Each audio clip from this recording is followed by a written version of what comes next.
সূরা আল কাহাফ। রহমান রহিম আল্লাহ তাআলার নামে। সব তারিফ আল্লাহ তাআলার জন্য, যিনি তার একজন বিশেষ বান্দার প্রতি এ গ্রন্থ নাজিল করেছেন এবং তার কোথাও তিনি কোন রকম বক্রতা রাখেননি। একে তিনি প্রতিষ্ঠিত করেছেন সহজ সরল একটি পথের উপর, যাতে করে আল্লাহ তাআলার পক্ষ থেকে সে নবী তাদের জাহান্নামের আযাবের ব্যাপারে সতর্ক করে দিতে পারে এবং যারা ঈমানদার, যারা নেক কাজ করে, তাদের সে এ মর্মে সুসংবাদ দিতে পারে যে তাদের জন্য আল্লাহর দরবারে উত্তম পুরস্কার রয়েছে, যেখানে তারা চিরকাল থাকবে। এবং সেসব লোকদেরও ভয় দেখাবে যারা মূর্খের মতো বলে আল্লাহ তাআলা সন্তান গ্রহণ করেছেন। এ দাবির পক্ষে তাদের কাছে কোনো জ্ঞান সম্মত দলিল প্রমাণ নেই। তাদের বাপ দাদাদের কাছেও এ ব্যাপারে কোনো যুক্তি ছিল না। এটা সত্যিই বড় একটি কঠিন কথা যা তাদের মুখ থেকে বের হচ্ছে। আসলে তারা জঘন্য মিথ্যা ছাড়া কিছুই বলেনি। হে নবী, যদি এরা এ কথার উপর ঈমান না আনে, তাহলে মনে হয় দুঃখ কষ্টে তুমি এর পেছনে নিজেকেই বিনাশ করে দেবে। যা কিছু এই জমিনের বুকে আছে, আমি তাকে তার জন্য শোভা বর্ধনকারী করে পয়দা করেছি, যাতে করে মানুষদের আমি পরীক্ষা করতে পারি যে তাদের মধ্যে কাজকর্মের দিক থেকে কে বেশি উত্তম। অতঃপর একদিন আমি যা কিছু এই জমিনে আছে ধ্বংস করে দিয়ে একে উদ্ভিদ শূন্য মাটিতে পরিণত করে দেব। হে নবী, তুমি গুহা ও পাহাড়ের উপত্যকার অধিবাসীদের সম্পর্কে কি মনে করো? তারা আমার নিদর্শন সমূহের মধ্যে একটি বিস্ময়কর নিদর্শন ছিল। ঘটনাটি এমন হয়েছিল, কতিপয় যুবক যখন গুহায় আশ্রয় নিল এবং আল্লাহর দরবারে এই বলে দোয়া করল, হে আমাদের মালিক, একান্ত তোমার কাছ থেকে আমাদের উপর অনুগ্রহ দান করো। আমাদের এই কাজকর্ম আঞ্জাম দেওয়ার জন্য তুমি আমাদের সঠিক পথ দেখাও।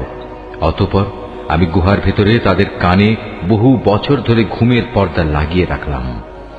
তারপর এক পর্যায়ে আমি তাদের ঘুম থেকে উঠিয়ে দিলাম, যাতে করে আমি একথা জেনে নিতে পারি তাদের দুদলের মধ্যে কোন দলটি ঠিক করে বলতে পারে যে তারা কতদিন সেখানে অবস্থান করেছিল। হে নবী, আমি তোমার কাছে তাদের বৃত্তান্ত সঠিকভাবে বর্ণনা করছি। মূলত তারা ছিল কতিপয় নওজোয়ান ব্যক্তি, যারা তাদের মালিকের উপর ঈমান এনেছিল। আমি তাদের হেদায়েতের পথে এগিয়েও দিয়েছিলাম। আমি তাদের অন্তঃকরণকে ধৈর্য দ্বারা দৃঢ়তা দান করেছি। যখন তারা আল্লাহর পথে দাঁড়িয়ে গেল এবং ঘোষণা করল, আমাদের মালিক তো হচ্ছেন তিনি, যিনি আসমান সমূহ ও জমিনের মালিক। আমরা কখনো আল্লাহ তাআলা ছাড়া আর কাউকে ডাকব না। যদি আমরা এমন অযৌক্তিক কথা বলি, তাহলে তা হবে মারাত্মক দিন বিরোধী কাজ। এরা হচ্ছে আমাদের স্বজাতির লোক, যারা তাকে বাদ দিয়ে অসংখ্য মাবুদের গোলামি গ্রহণ করেছে। তারা যদি সত্যবাদী হয়, তাহলে তারা স্পষ্ট দলিল নিয়ে আসে না কেন? তার চাইতে বড় জালেম আর কে, যে আল্লাহ তাআলার উপর মিথ্যা আরোপ করে? অতঃপর জোয়ানরা পরস্পরকে বলল, আল্লাহ তাআলা ছাড়া অন্যদের যারা মাবুদ বানায়, তাদের কাছ থেকে তোমরা যখন বিচ্ছিন্ন হয়ে চলেই গেলে, তখন তোমরা এখান থেকে বের হয়ে বিশেষ একটি গুহায় গিয়ে আশ্রয় নাও। তোমাদের মালিক তোমাদের উপর তার রহমতের ছায়া বিস্তার করে দেবেন এবং তোমাদের বিষয়গুলো তোমাদের জন্য সহজ করে দেবেন। হে নবী, তুমি যদি সে গুহা দেখতে, তাহলে দেখতে পেতে তারা তার মধ্যবর্তী এক প্রশস্ত চত্বরে অবস্থান করছে। সূর্য তার উদয়কালে তাদের গুহার দক্ষিণ পাশ দিয়ে হেলে যাচ্ছে, আবার যখন তা অস্ত যায় তখন তা গুহার বাম পাশ দিয়ে অতিক্রম করে। সূর্যের প্রখরতা কখনো তাদের কষ্টের কারণ হয় না। আসলে এ সবই হচ্ছে আল্লাহ তাআলার কুদরতের নিদর্শন। এসব নিদর্শনের মাধ্যমে আল্লাহ তাআলা যাকে হেদায়েত দান করেন, সেই একমাত্র হেদায়েত প্রাপ্ত হয়, আর যাকে তিনি গোমরাহ করেন, সে কখনো কোনো পথ প্রদর্শনকারী ও অভিভাবক পেতে পারে না। হে নবী, তুমি যদি দেখতে, তাহলে তুমি তাদের ভাবতে তারা বুঝি জেগেই রয়েছে, যদিও তারা ছিল ঘুমন্ত। আমি তাদের কখনো ডানে কখনো বামে পরিবর্তন করে দিতাম। তাদের কুকুরটি গুহার সামনে তার হাত দুটি প্রসারিত করে পাহারারত অবস্থায় বসেছিল। তুমি যদি তাদের দিকে সত্যি উঁকি মেরে দেখতে, তাহলে তুমি অবশ্যই তাদের কাছ থেকে পেছন ফিরে পালিয়ে যেতে এবং তাদের এ আজব দৃশ্য দেখে তুমি নিঃসন্দেহে ভয়ে আতঙ্কিত হয়ে যেতে। এভাবেই তাদের আমি ঘুম থেকে উঠিয়ে দিলাম, যাতে করে তারা তাদের অবস্থান সম্পর্কে নিজেরা পরস্পরে জিজ্ঞাসাবাদ করে। কথা প্রসঙ্গে তাদের মধ্যে থেকে এক ব্যক্তি বলল, বলতো তোমরা এই গুহায় কতকাল অবস্থান করেছ? তারা বলল, বড় জোর একদিন কিংবা তার চাইতেও কম সময় আমরা এখানে অবস্থান করেছি। অতঃপর যখন তারা একমত হতে পারল না, তখন তারা বলল, তোমাদের মালিকই একথা জানেন, তোমরা এ গুহায় কতকাল অবস্থান করেছ। এখন সে বিতর্ক রেখে বরং তোমরা তোমাদের একজনকে তোমাদের এ রৌপ্য মুদ্রা সহ শহরে পাঠাও। সে বাজারে গিয়ে দেখুক কোন খাবার উত্তম, সেখান থেকে কিছু খাবার তোমাদের কাছে নিয়ে আসুক। সে যেন বিচক্ষণতার সাথে কাজ করে এবং সে যেন কাউকেই তোমাদের ব্যাপারে কিছু জানতে না দেয়। যদি তারা তোমাদের সম্পর্কে জানতে পারে, তাহলে তারা তোমাদের প্রস্তরাঘাত করে হত্যা করবে, কিংবা তোমাদের জোর করে তারা তাদের দিনে ফিরিয়ে নেবে। আর একবার তেমনটি হলে কখনোই তোমরা মুক্তি পাবে না। আর এভাবেই আমি একদিন তাদের ব্যাপার শহরবাসীদের জানিয়ে দিলাম, যাতে করে তারা একথা জানতে পারে মৃতকে জীবন দেওয়ার ব্যাপারে আল্লাহ তাআলার ওয়াদা আসলেই সত্য, এবং কিয়ামতের আসার ব্যাপারেও কোন রকম সন্দেহ নেই। যখন তারা নিজেদের মধ্যে এ নিয়ে বিতর্ক করে যাচ্ছিল, তখন কিছু লোক বলল, তাদের সম্মানে তাদের উপর একটি স্মৃতিসৌধ নির্মাণ করে দাও।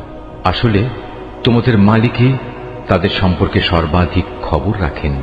অপরদিকে যেসব মানুষ তাদের কর্তব্য কাজের উপর বেশি প্রভাবশালী ছিল, তারা বলল, স্মৃতিসৌধ বানানোর বদলে চলো আমরা তাদের উপর একটি মসজিদ বানিয়ে দিই। কিছু লোক বলে, গুহার অধিবাসীরা ছিল 3 জন, ওদের মধ্যে চতুর্থটি ছিল ওদের পাহারাদার কুকুর। আবার কিছু লোক বলে তারা ছিল 5 জন, তাদের ষষ্ঠটি ছিল ওদের কুকুর। আসলে অজানা অদেখা বিষয়সমূহের প্রতি এরা খামাখা অনুমান নিক্ষেপ করি এ সব কিছু বলছে। তাদের কেউ বলে ওরা ছিল 7 জন এবং অষ্টমটি ছিল তাদের কুকুর। হে নবী, তুমি এদের বলো, হ্যাঁ, আমার মালিক ভালো করেই জানেন ওদের আসল সংখ্যা কত ছিল। তাদের সংখ্যা খুব কম সংখ্যক লোকই বলতে পারে। তুমিও এদের ব্যাপারে সাধারণ আলোচনার বাইরে বেশি বিতর্ক করো না এবং তাদের সম্পর্কে খামাখা অন্য মানুষদের কাছেও জিজ্ঞাসাবাদ করো না। হে নবী, কখনো কোনো কাজের ব্যাপারে একথা বলো না, এ কাজ আমি আগামীকাল করব। হ্যাঁ, বরং এভাবে বলো, আল্লাহ তাআলা যদি চান তাহলেই আমি আগামীকাল এ কাজটা করব। যদি কখনো কোনো কিছু ভুলে যাও, তাহলে তোমার মালিককে স্মরণ করো এবং বলো, সম্ভবত আমার মালিক এ কাহিনীর চাইতে নিকটতর কোনো কল্যাণ দিয়ে আমাকে পথ দেখাবেন। তারা তাদের এ গুহায় কাটিয়েছে মোট 300 বছর। কেউ অবশ্যই এর সাথে আরো 9 বছর যোগ করেছে। হে নবী, তুমি বলো, বস্তুত একমাত্র আল্লাহ তাআলাই সঠিক করে বলতে পারেন ওরা গুহায় কত বছর কাটিয়েছে। আসমান সমূহ ও জমিনের যাবতীয় অজানা অদেখা বিষয়ের জ্ঞান তো একমাত্র তার জন্য নির্দিষ্ট রয়েছে। কত সুন্দর দ্রষ্টা তিনি, কত সুন্দর শ্রোতা তিনি। তিনি ছাড়া তাদের দ্বিতীয় কোনোই অভিভাবক নেই।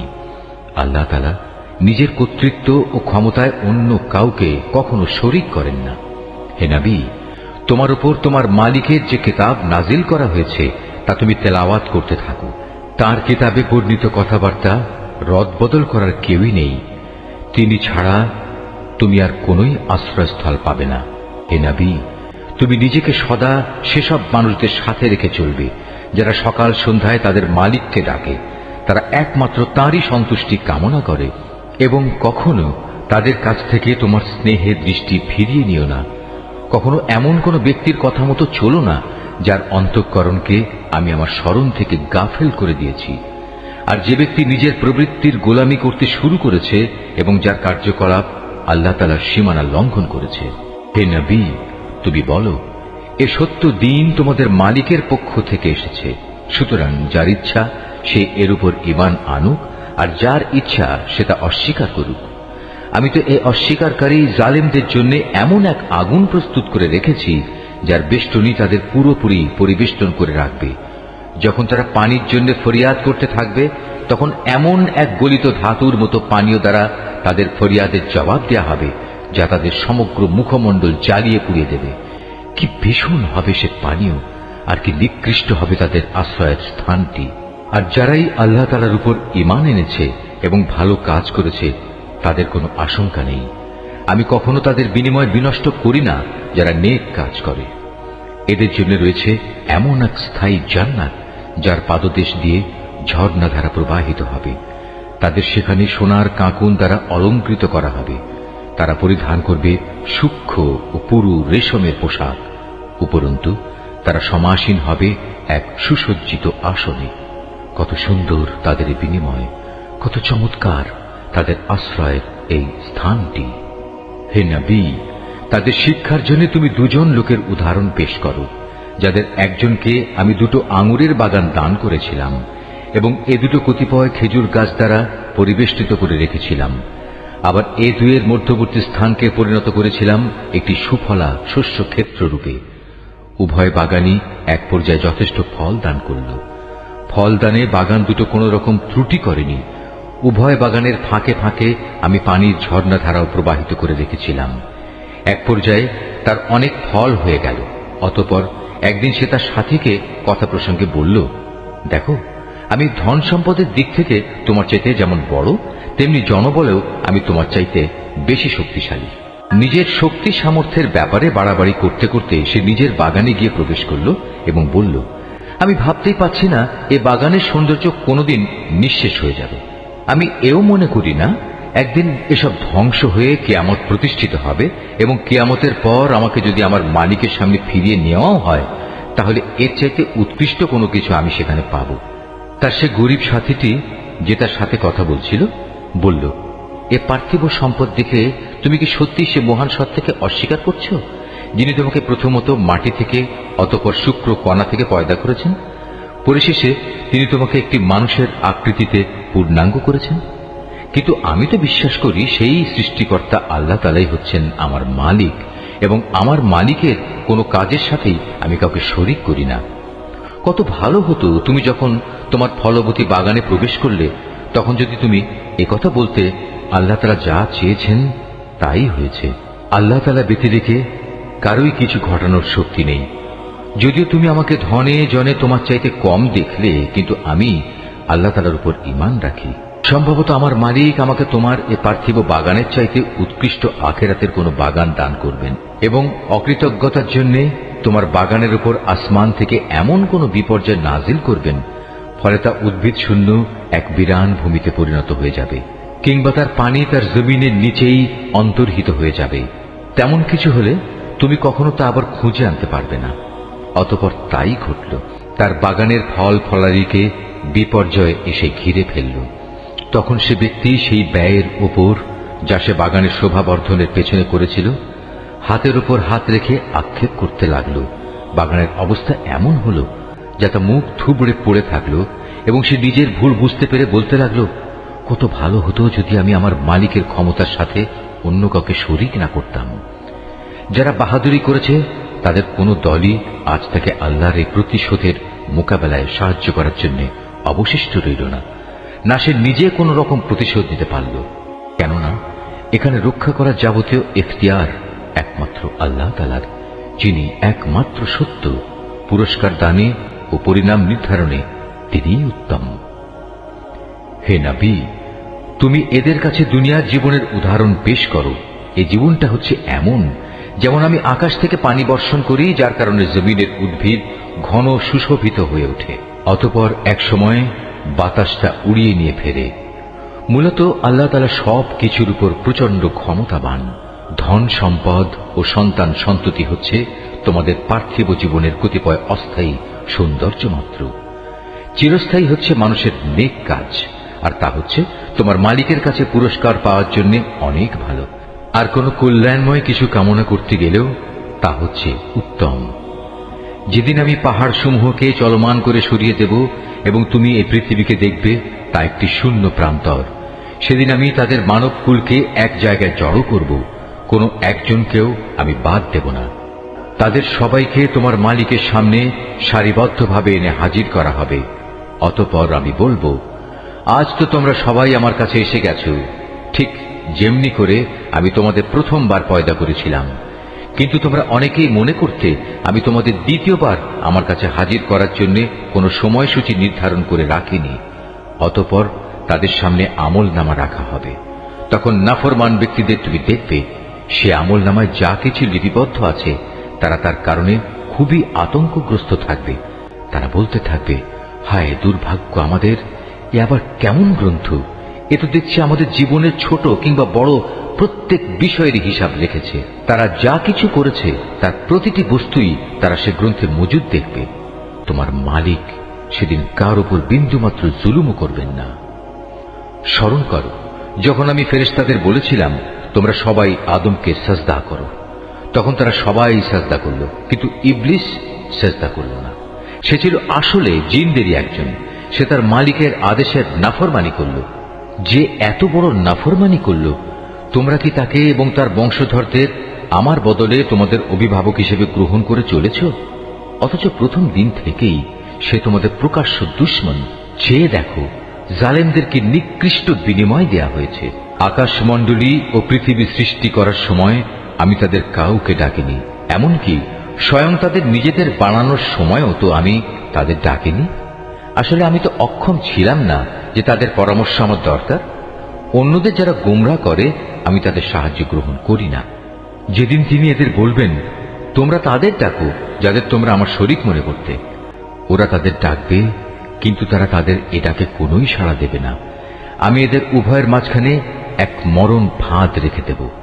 এ নাফরমান লোকেরা যখন আযাব দেখতে পাবে তখন তারা বুঝে যাবে তারা এক্ষুনি সেখানে গিয়ে পতিত হচ্ছে, আর একবার সেখানে পতিত হলে ওরা তা থেকে কখনোই মুক্তির পথ পাবে না। আমি মানুষের বোঝার জন্য এই কোরআনে সব ধরনের উপমা ও উদাহরণ বিশদভাবে বর্ণনা করেছি, কিন্তু মানুষের অধিকাংশই এ নিয়ে তর্ক করে। হেদায়েত যখন মানুষের সামনে এসে গেল তখন ঈমান আনা ও গুনাহের জন্য তাদের মালিকের কাছে ক্ষমা চাওয়া থেকে তাদের কোন জিনিস বিরত রাখছে? তারা সম্ভবত পূর্ববর্তী মানুষদের অবস্থা তাদের কাছে এসে পৌঁছানোর কিংবা আমার আযাব তাদের সামনে এসে হাজির হবার অপেক্ষা করছে। আমি তো রসুলদের পাঠাই যে তারা মানুষদের জন্য জান্নাতের সুসংবাদবাহী ও জাহান্নামের সতর্ককারী হবে, কিন্তু যারা কুফরি করেছে তারা ছোটখাটো বিষয় নিয়ে ঝগড়া শুরু করে যাতে তারা সত্যকে ব্যর্থ করে দিতে পারে। মূলত তারা আমার আয়াতসমূহকে এবং যেসব বিষয় দিয়ে তাদের জাহান্নাম থেকে সতর্ক করা হয়েছিল তাকে বিদ্রূপের বিষয়ে পরিণত করে নিয়েছে। তার চেয়ে বড় জালেম আর কে আছে যাকে তার মালিকের আয়াতসমূহ স্মরণ করিয়ে দেয়া হচ্ছে এবং সে এর থেকে মুখ ফিরিয়ে নিচ্ছে। সর্বোপরি যা কিছু গুনাহের বোঝা তার হাত দুটো অর্জন করেছে সে তা ভুলে যায়। আমি তাদের অন্তরের উপর জাহেলিয়াতের আবরণ লাগিয়ে দিয়েছি যেন তারা সত্য দিন বুঝতে না পারে। এমনি ভাবে তাদের কানেও এক ধরনের কঠিন বস্তু ঢেলে দিয়েছি, এ কারণে তারা সত্য কথা শুনতে পায় না। অতএব হে নবী, তুমি ওদের যতই হেদায়েতের পথে ডাকো না কেন তাদের কখনো হেদায়েত দেয়া হবে না। হে নবী, তোমার মালিক বড়ই ক্ষমাশীল ও দয়াবান। তিনি যদি তাদের সবাইকে তাদের কৃতকর্মের জন্য শাস্তি দিতে চাইতেন তাহলে তিনি সহজেই তা ত্বরান্বিত করতে পারতেন, বরং এর পরিবর্তে তাদের জন্য শাস্তির একটি প্রতিশ্রুত ক্ষণ রাখা আছে যা থেকে ওদের কারোই পরিত্রাণ নেই। এই জনপদ ও তাদের অধিবাসীরা যখন আল্লাহ তাআলা সীমা লঙ্ঘন করেছিল তখন আমি তাদের নির্মূল করে দিয়েছি। তাদের ধ্বংসের জন্যও একটি দিনক্ষণ নির্দিষ্ট ছিল। হে নবী, তুমি এদের মূসার ঘটনা শোনাও। যখন মূসা তার খাদেমকে বলল, যতক্ষণ পর্যন্ত আমি দুটো সাগরের মিলনস্থলে না পৌঁছব ততক্ষণ পর্যন্ত আমি আমার পরিকল্পনা থেকে ফিরে আসব না। যদি আমাকে এই জন্য দীর্ঘ সময় পর্যন্ত চলতে হয় তবু আমি চলতে থাকব। যখন তারা উভয়ে সেই প্রত্যাশিত দুটো সাগরের সঙ্গম স্থলে এসে পৌঁছল তখন তারা উভয়ই তাদের খাবারের জন্য রাখা মাছটির কথা ভুলে গেল। সে মাছটি ছুটে গিয়ে সুড়ঙ্গের মতো একটি পথ করে সহজেই সাগরে চলে গেল। যখন তারা আরো কিছু দূর এগিয়ে গেল তখন সে তার খাদেমকে বলল, এবার আমাদের নাস্তা নিয়ে এসো, আমরা আজকের সফরে সত্যি ভারী ক্লান্ত হয়ে পড়েছি। সে বলল, তুমি কি দেখোনি আমরা যখন শিলাখণ্ডের পাশে বিশ্রাম করছিলাম তখন আমি মাছের কথা ভুলেই গিয়েছিলাম। আসলে শয়তানি আমাকে ভুলিয়ে দিয়েছে যে আমি তার কথাটা স্মরণ রাখব। আর সে মাছটিও কি আশ্চর্যজনক পদ্ধতিতে নিজের পথ ধরে সাগরের দিকে নেমে গেল। সে বলল, হ্যাঁ, এই তো হচ্ছে সেই জায়গা যে স্থানটির আমরা সন্ধান করছিলাম। মাছটি চলে যাওয়ার জায়গাই হচ্ছে সাগরের মিলনস্থল। অতঃপর তারা নিজেদের পথের চিহ্ন ধরে ফিরে চলল। এরপর তারা সেখানে পৌঁছলে তারা আমার বান্দাদের মাঝ থেকে একজন পুণ্যবান বান্দাকে সেখানে পেল। যাকে আমি আমার অনুগ্রহ দান করেছি, উপরন্তু তাকে আমি আমার কাছ থেকে বিশেষ জ্ঞান দান করেছিলাম। মুসা তাকে বলল, আমি কি তোমার অনুসরণ করতে পারি, যাতে করে আল্লাহ তাআলার কাছ থেকে যে জ্ঞান তোমাকে শেখানো হয়েছে তার কিছু অংশ তুমি আমাকে শেখাতে পারো? সে বলল, হ্যাঁ পারো, তবে আমার সাথে থেকে তা তুমি কখনো ধৈর্য ধারণ করতে পারবে না। অবশ্য এটাও ঠিক, যে বিষয়ে তোমার জ্ঞান সীমার বাইরে তার উপর তুমি ধৈর্য ধরবেই বা কি করে? সে বলল, আল্লাহ তাআলা যদি চান তাহলে তুমি আমাকে ধৈর্যশীল হিসেবেই পাবে, আমি তোমার কোনো আদেশেরই বরখেলাপ করব না। সে বলল, আচ্ছা, যদি তুমি আমাকে অনুসরণ করোই তাহলে কোনো বিষয় নিয়ে আমাকে কিছু জিজ্ঞেস করবে না, যতক্ষণ না সে কথা আমি নিজেই তোমাকে বলে দেব। অতঃপর তারা দুজন পথ চলতে শুরু করল। নদীর পাড়ে এসে উভয়ই একটি নৌকায় আরোহণ করল। নৌকায় উঠেই সে তাতে ছিদ্র করে দিল। সে বলল, তুমি কি এজন্য তাতে ছিদ্র করে দিলে যেন এর আরোহীতে তুমি ডুবিয়ে দিতে পারো? তুমি সত্যি এক গুরুতর অন্যায় কাজ করেছ। মুসার কথা শুনে সে বলল, আমি কি তোমাকে একথা বলিনি, আমার সাথে থেকে তুমি কখনো ধৈর্য ধারণ করতে পারবে না? সে বলল, আমি যে ভুল করেছি সে ব্যাপারে তুমি আমাকে পাকড়াও করো না, এবং এ ব্যাপারে আমার উপর বেশি কঠোরতাও আরোপ করো না। আবার তারা পথ চলতে শুরু করল। কিছুদূর গিয়ে তারা উভয়ে একটি কিশোর বালক পেল। সাথে সাথে সে তাকে হত্যা করে ফেলল। এ কাজ দেখে সে বলল, তুমি তো কোন রকম হত্যার অপরাধ ছাড়াই একটি নিষ্পাপ জীবনকে বিনাশ করলে। তুমি সত্যি একটা গুরুতর অন্যায় কাজ করে ফেলেছ। সে বলল, আমি কি তোমাকে একথা বলিনি যে তুমি আমার সাথে থেকে ধৈর্য ধরতে পারবে না? সে বলল, যদি এরপর আর একটি কথাও আমি তোমাকে জিজ্ঞেস করি তাহলে তুমি আমাকে তোমার সাথে রেখো না। অবশ্য এখন তো তুমি আমার পক্ষ থেকে ওজর পেশ করার প্রান্ত সীমায় পৌঁছে গেছো। আবার তারা চলতে শুরু করল। কিছুদূর এগিয়ে তারা জনপদের অধিবাসীদের কাছে পৌঁছল। সেখানে পৌঁছে তারা সেই জনপদের অধিবাসীদের কাছে কিছু খাবার চাইল, কিন্তু তারা তাদের মেহমানদারি করতে অস্বীকার করল। অতঃপর সেখানে তারা একটি পতনোন্মুখ পুরনো প্রাচীর দেখতে পেল। সে প্রাচীরটা সোজা করে দিল। সে বলল, তুমি চাইলে তো এদের কাছ থেকে এর উপর কিছু পারিশ্রমিক গ্রহণ করতে পারতে। সে বলল, বেশ, এখানেই তোমার আমার মধ্যে বিচ্ছেদ হয়ে গেল, কিন্তু তার আগে যেসব কথার ব্যাপারে তুমি আমার সাথে ধৈর্য ধরে থাকতে পারোনি তার ব্যাখ্যা আমি তোমাকে বলে দিতে চাই। প্রথম ঘটনাটি হচ্ছে নৌকা সম্পর্কিত। মূলত তা ছিল কয়েকজন গরিব মানুষের মালিকানাধীন। তারা এটা দিয়ে সমুদ্রে জীবিকা অন্বেষণের কাজ করত, কিন্তু আমি নৌকাটিতে একটা ছিদ্র করে তাকে ত্রুটিযুক্ত করে দিতে চাইলাম, কারণ তাদের সামনেই ছিল এমন এক বাদশা যে ত্রুটিবিহীন যে নৌকাই পেত তা বল প্রয়োগে ছিনিয়ে দিত। আর হ্যাঁ, সে কিশোরটির ঘটনা। তার পিতামাতা উভয় ছিল মোমেন। আমি আশঙ্কা করলাম বড় হয়ে সে এদের দুজনকেই আল্লাহর নাফরমানি ও কুফর দ্বারা বিভ্রান্ত করে দেবে। আমি চাইলাম তাদের মালিক তার বদলে তাদের এমন একটি সন্তান দান করবেন যে দিনদারি ও রক্তের সম্পর্ক রক্ষার ব্যাপারে তা চাইতে অনেক ভালো প্রমাণিত হবে। সর্বশেষ ওই যে প্রাচীরটির ব্যাপার, আসলে তা ছিল শহরের দুটি এতিম বালকের। এর নিচেই তাদের জন্য রক্ষিত ছিল গুপ্ত ধনভাণ্ডার। ওদের পিতা ছিল একজন নেককার ব্যক্তি। এই কারণেই তোমার মালিক চাইলেন ওরা বয়ঃপ্রাপ্ত হোক এবং তাদের সে ভাণ্ডার থেকে তারা সম্পদ বের করে আনুক।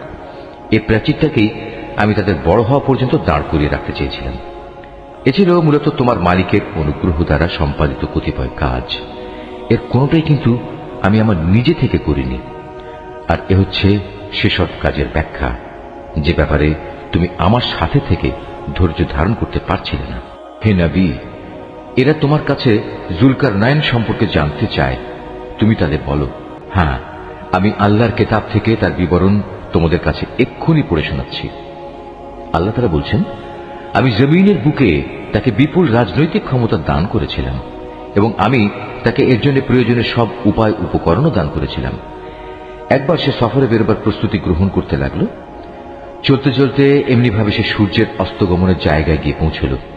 সেখানে গিয়ে সে সূর্যকে সাগরের কালো পানিতে ডুবতে দেখল।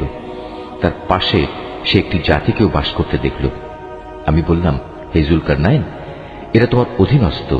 তুমি ইচ্ছে করলে তাদের শাস্তি দিতে পারো অথবা তাদের সাথে তুমি সদয় ভাব গ্রহণ করতে পারো।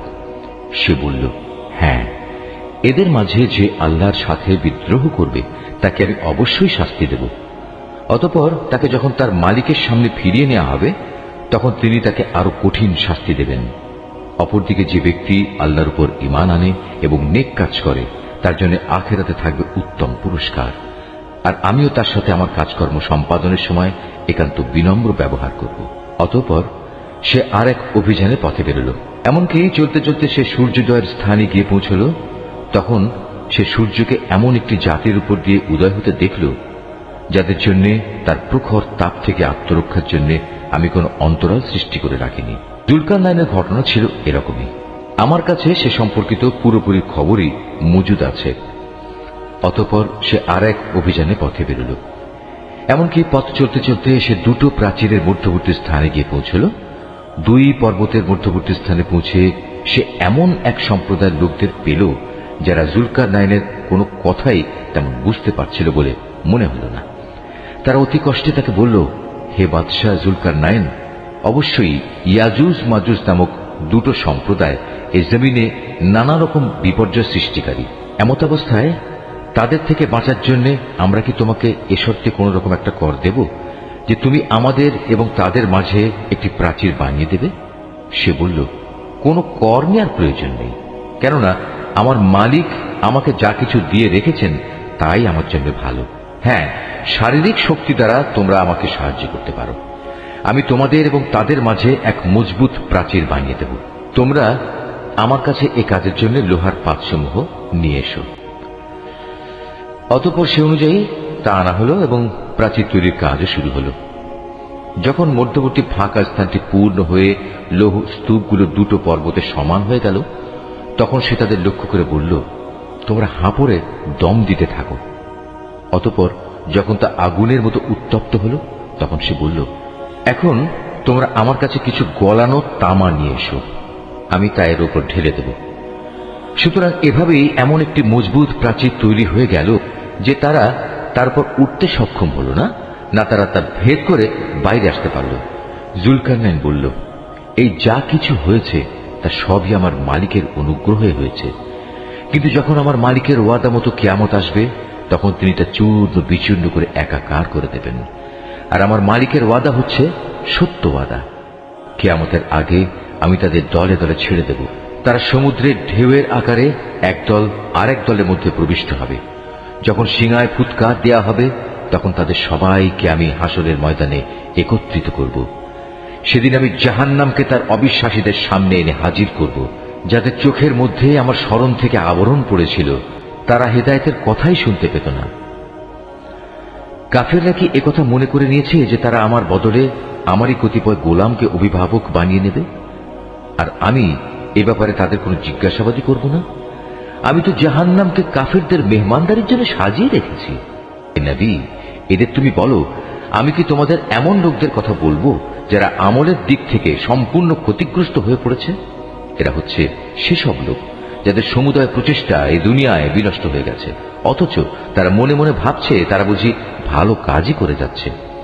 এরাই হচ্ছে সেসব লোক যারা তাদের মালিকের আয়াতসমূহকে অস্বীকার করে এবং অস্বীকার করে তার সাথে ওদের সাক্ষাতের বিষয়টিও। এর ফলে ওদের সব কর্মই নিষ্ফল হয়ে যায়। তাই কিয়ামতের দিন আমি তাদের জন্য ওজনের কোনো মানদণ্ড স্থাপন করব না। এটাই জাহান্নাম, এটাই হলো তাদের যথার্থ পাওনা, কেননা তারা স্বয়ং স্রষ্টাকে অস্বীকার করেছে। উপরন্তু তারা আমার আয়াতসমূহ ও তার বাহক রসুলদের বিদ্রুপের বিষয় হিসেবে গ্রহণ করেছে। অপরদিকে যারা আল্লাহ তাআলার উপর ঈমান এনেছে এবং সে অনুযায়ী নেক আমল করেছে তাদের মেহমানদারির জন্য জান্নাতুল ফিরদাউস সাজানো রয়েছে। সেখানে তারা চিরদিন থাকবে।